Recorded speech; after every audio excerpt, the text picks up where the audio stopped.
अस्सलाम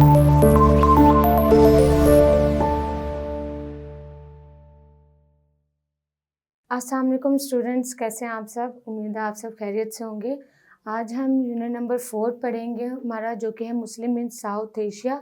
इसमें south Asia के जो मुस्लिम्स हैं उनके बारे में स्टडी करेंगे कि साउथ एशिया के मुस्लिम्स किस तरह से आए थे, डायनेस्टी उन्होंने किस तरह से संभाली और वन बाय वन कौन कौन इंट्रोड्यूस करवाए गए।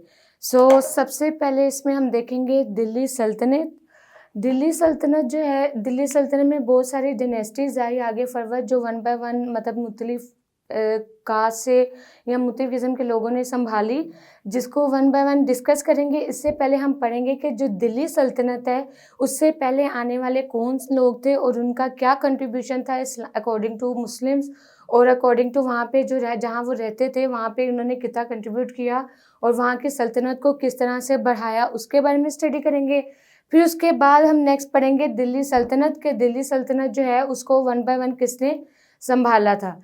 सबसे पहले दिल्ली सल्तनत जो है ये तकरीबन 320 साल तक कायम रही थी। इसका जो इरा था वो 1206 से लेकर 1526 तक रहा था इरा, मतलब इन्होंने 320 साल तक हुकूमत की। और इसमें सबसे पहले आने वाली जो डायनेस्टी थी, दिल्ली सल्तनत को इंट्रोड्यूस करवाया था कुतुबुद्दीन ने, और मतलब जो कुतुबुद्दीन था वो रिलेट करता था ममलुक डायनेस्टी से। दिल्ली सल्तनत में हमने बेसिक चीज़ें अभी क्या है मतलब इंट्रोड्यूस करवाई या दिल्ली सल्तनत में हमने सबसे पहले बेसिक चीज़ें क्या पढ़ी कि जो दिल्ली सल्तनत थी ये 320 साल तक कायम रही थी, 320 ईयर्स तक मतलब ये रही। उसके अलावा इसको सबसे पहले कुतुबुद्दीन ने इंट्रोड्यूस करवाया था, कुतुबुद्दीन, इससे इंट्रोड्यूस करवाया कुतुबुद्दीन, जो कि खुद रिलेट करता है किससे, ममलुक डायनेस्टी से।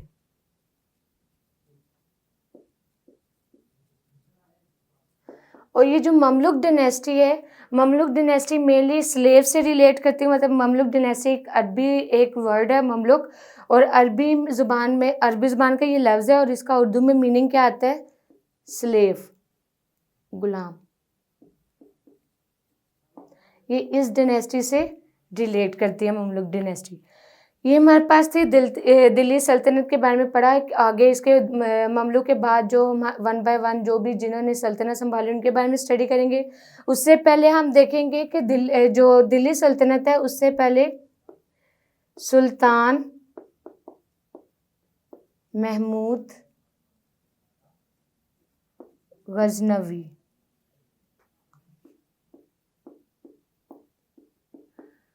सुल्तान महमूद गजनवी ने सल्तनत संभाली थी। इससे पहले दिल्ली सल्तनत से पहले सुल्तान महमूद जो गजनवी हैं ये सल्तनत संभाली थी, और इनकी सल्तनत, इनकी जो डायनेस्टी थी वो गजनवी डायनेस्टी के तौर पर जानी गई थी। क्यों? क्योंकि वहाँ पे जो मतलब जहाँ पे इन्होंने ये डायनेस्टी ये हुकूमत स्टार्ट की थी उस शहर का नाम गजनद था।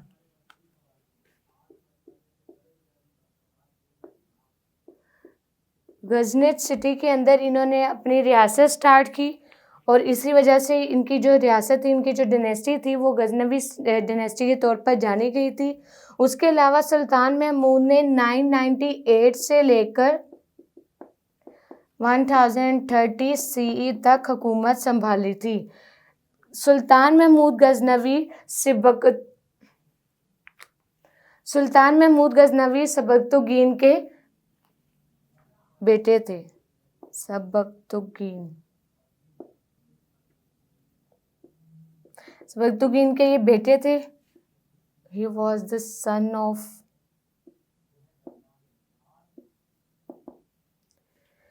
उसके अलावा इन्होंने हुकूमत central Asia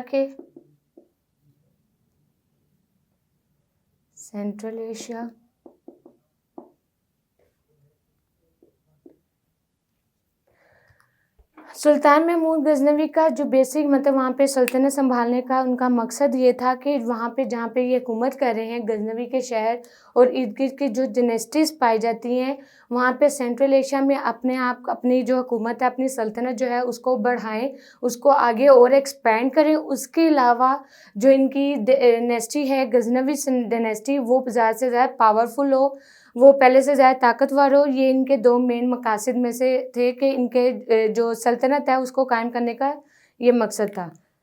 to expand his dynasty in Central Asia। उसके अलावा पावरफुल रीजन। सुल्तान महमूद गजनवी के बाद नेक्स्ट जो रूलर वहाँ पे हुकूमत करने के लिए आए थे वो थे शहाबुद्दीन मोहम्मद गोरी। नेक्स्ट थे इसमें शहाबुद्दीन गोरी। शहाबुद्दीन गोरी ने 1173 से लेकर 1205 तक हुकूमत की थी और ये बिलोंग करते थे बेसिकली सेंट्रल एशिया अफगानिस्तान।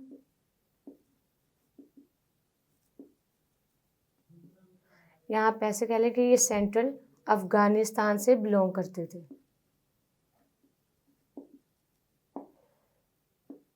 इसके अलावा मोस्टली ये इंडियंस को जानते थे, वहाँ के रहने वाले जो इंडियंस थे उनको ये जानते थे वहाँ के कि उनके पास कितनी दौलत है या कहाँ से वेल्थ आई है। उसके अलावा वो उनके पॉलिटिक्स, एडमिनिस्ट्रेशन, उनका मेथड, वे ऑफ लिविंग, तो बहुत सारी चीज़ें ऐसी थी जो कि इंडियंस के बारे में शहाबुद्दीन गोरी को पता थी और आगे ये अपनी डायनेस्टी इसी के थ्रू बढ़ाई थी इन्होंने। इवन वहाँ का जो पृथ्वीराज चौहान है उसके खिलाफ इन्होंने जंग लड़ी थी और पृथ्वीराज चौहान में पहली जो बैटल हुई, मतलब उनके जहाँ पे पृथ्वीराज चौहान हुकूमत कर रहा था वहाँ पे इन्होंने हमला किया, लेकिन पहली जंग में इनको शिकस्त हुई थी।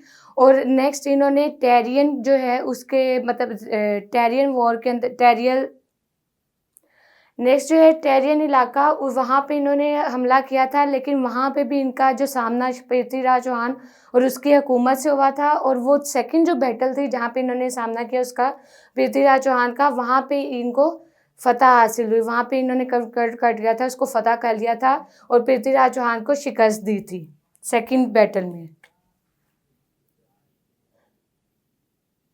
He mostly known about Indians,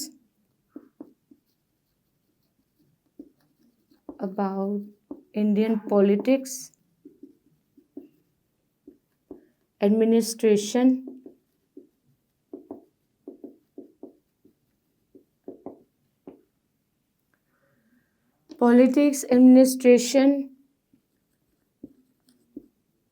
wealth and jewels, इनके बारे में, इनको इंडियन की इन तमाम चीज़ों के बारे में इनको खबर थी, जिसकी वजह से इन्होंने आगे उसको कन्क्वेस्ट करने में, इसको फैलाने में कामयाब रहे थे, बहुत हद तक कामयाब रहे थे। He wants to expand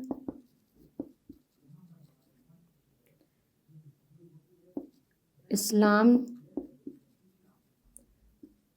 in Indian territory.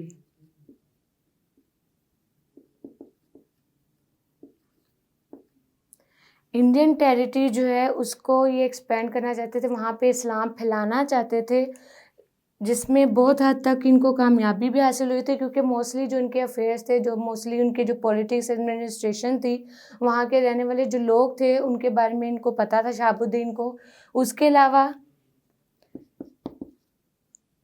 He conquered second battle against Prithviraj Chauhan in Tarain जो इलाका था वहाँ पे पृथ्वीराज चौहान के साथ जो सेकंड बैटल हुई थी उसमें उन्होंने फतह हासिल की थी, लेकिन फर्स्ट बैटल में उसके अगेंस्ट इनको शिकस्त हासिल हुई थी। सो ये था हमारे पास शहाबुद्दीन गोरी का इंट्रोडक्शन, मतलब शहाबुद्दीन गोरी के बारे में पढ़ा। सबसे पहले सुल्तान महमूद गजनवी में आए, जो कि साउथ एशिया की साइड पर फर्स्टली इन्होंने हुकूमत की, उसके बाद शहाबुद्दीन ने की। नेक्स्ट जो शहाबुद्दीन के बाद इनको शहाबुद्दीन की शिकस्त कैसे हुई थी, मतलब इनकी जो दौरे हुकूमत था वो ऐसे ख़त्म हुआ कि यहाँ पर इनको एसेसिनेटेड, बहुत सारे जो एसेसिनेटेड थे चोर डाकू वगैरह, उन्होंने हमला किया था, जिसकी वजह से वहीं पे इनका कत्ल हुआ, इनको मार दिया गया। और नेक्स्ट जो सल्तनत आई थी वो आई थी दिल्ली सल्तनत। दिल्ली सल्तनत में जो सबसे पहले जिसने दिल्ली सल्तनत संभाली थी वो थी ममलूक डायनेस्टी। ममलूक डायनेस्टी में सबसे पहले, मतलब ममलूक डायनेस्टी जो है वो स्टार्ट की गई थी कुतुबुद्दीन से। कुतुबुद्दीन उस वक्त जो है वो गुलाम के तौर पर जाना गया था, गुलाम सोल्जर था, जो जिन्होंने आगे मतलब डायनेस्टी संभालने वाला कोई नहीं था। शहाबुद्दीन का कोई मतलब वारिस या कोई भी बेटा वगैरह या कोई भी रिश्तेदार ऐसा नहीं था जो कि आगे हुकूमत को संभालता, जिसकी वजह से कुतुबुद्दीन ने आगे ये डायनेस्टी स्टार्ट की थी। और ये बेसिकली डायनेस्टी स्टार्ट हुई थी दिल्ली के अंदर, इस वजह से इसको दिल्ली सल्तनत कहा जाता है। दिल्ली सल्तनत में सबसे फर्स्ट हमारे पास आ जाते हैं ममलुक डायनेस्टी। नेक्स्ट इसमें सेकंड नंबर पर आती है Khilji dynasty. Khilji dynasty. Third पे हमारे पास आ जाती है Tughlaq dynasty. Fourth one is Syed and fifth one is Lodhi dynasty.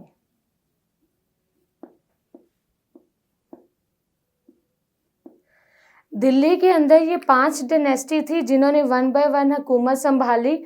सबसे पहले ममलुक थी, जो कि शहाबुद्दीन के फ़ौरन बाद इन्होंने हुकूमत संभाली थी और इन्होंने काफ़ी अर्सा हुकूमत संभाली और वहाँ पे बहुत सारे मतलब कंट्रीब्यूशंस की, चेंजिंग की, जिससे इस्लाम के ऊपर बहुत सारी चेंजिंग है। इस्लाम की जो डायनेस्टी थी वो पहले से ज़्यादा एक्सपेंड हुई, बहुत सारे ममालिक में फैली। उसके बाद ममलुक डायनेस्टी के बाद खिलजी डायनेस्टी स्टार्ट की गई, फिर तुगलक, सैयद और लोधी। तकरीबन 320 साल तक दिल्ली डायनेस्टी जो है वो कैरी ऑन, मतलब आगे फॉरवर्ड चलती रही और लास्ट में हमारे पास इंट्रोड्यूस करवाई गई लोधी डायनेस्टी। अभी हम ममलुक डायनेस्टी में इस लेक्चर के अंदर पढ़ लेंगे डिटेल के साथ।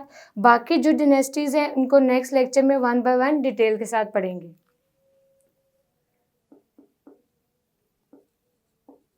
ममलुक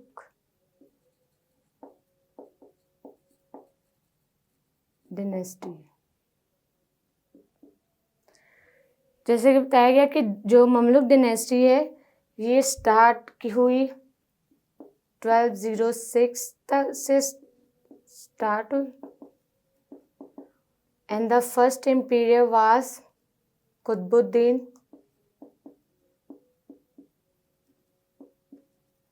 पहले कुतुबुद्दीन ने स्टार्ट की, उसके अलावा 13th सेंचुरी के अंदर ये इंट्रोड्यूस करवाई गई थी। और इंट्रोड्यूस किस में करवाई गई? इन 13th सेंचुरी इन दिल्ली, जिस वजह से ये दिल्ली डायनेस्टी के तौर पर जानी गई। दिल्ली डायनेस्टी में फर्दर इसकी आगे कैटेगरी आ गई ममलुक डायनेस्टी। उसके अलावा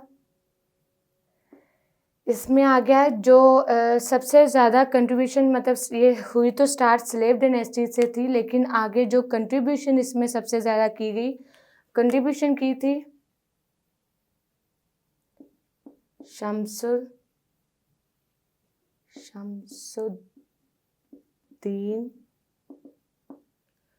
शमसुद्दीन ने इसमें सबसे ज़्यादा कंट्रीब्यूशन की। इस डायनेस्टी के अंदर बहुत ज़्यादा किरदार अदा किया। He expand the Muslims, expand Islam religion. He was a brave soldier. गुलाम था लेकिन बहादुर सोल्जर था। Slave but brave soldier. उसके अलावा इसने मतलब 2 तरह के कॉइन्स इंट्रोड्यूस करवाए थे, copper and silver. Introduce copper and silver coin. उसके अलावा इसने बहुत सारी चेंजिंग लेके आया। He change administration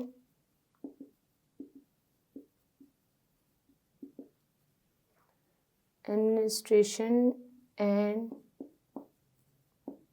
political departments, और मतलब वहाँ की जो एडमिनिस्ट्रेशन थी, जो पॉलिटिक्स थी, उसको चेंज की कुतुबुद्दीन ने। और वहाँ पर जो नेक्स्ट हमारे पास शमसुद्दीन आया था ममलूक डायनेस्टी के अंदर, उसने इसके अंदर कंट्रीब्यूशन की। उसके अलावा वहाँ पे एक मस्जिद बनाई, वो मस्जिद किस नाम पे जानी जाती थी?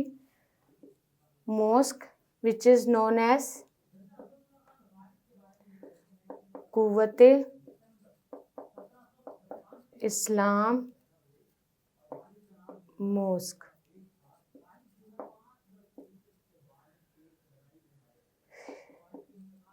He also expand Delhi dynasty। ये हमारे पास आ गया ममलूक डिनेस्टी के बारे में, जो कि 1206 में स्टार्ट हुई कॉमन इरा के अंदर। कुतुबुद्दीन ने इसको इंट्रोड्यूस करवाया 13th सेंचुरी दिल्ली के अंदर। दिल्ली की डिनेस्टी थी, इसलिए इसे दिल्ली डिनेस्टी भी कहा जाता है, और ममलूक डिनेस्टी के तौर पे भी जानी जाती है। शमसुद्दीन जो था इसमें आखिरी, मतलब ये गुलाम था, लेकिन वहाँ पे क्या कहते हैं, बहुत ज़्यादा बहादुर सोल्जर था, जिसकी वजह से कुतुबुद्दीन और बाकी जो इससे पहले आने वाले सोल्जर्स थे, उन्होंने इतनी कंट्रीब्यूशन नहीं की है, चेंजिंग नहीं लेके आए। लेकिन इसके दौरे खिलाफत में बहुत ज़्यादा चेंजिंग आई थी, और इसने इस्लाम जो मज़हब था उसको एक्सपेंड किया। उसके अलावा बहुत सारे, मतलब 2 तरह के कॉइन्स इंट्रोड्यूस करवाए, copper and silver. Administration department जो है, एडमिनिस्ट्रेशन के किस तरह से मुल्क को चलाया जाए, उसमें चेंजिंग लेके आए। सो स्टूडेंट्स, ये था हमारे पास आज का टॉपिक। उम्मीद है कि आपको अच्छे से समझ आई होगी। अगर किसी पॉइंट की समझ ना आई हो तो कमेंट बॉक्स में ज़रूर पूछेगा। फिर मुलाकात होगी, तब तक के लिए अपना बहुत सारा ख्याल रखें। अल्लाह हाफिज़।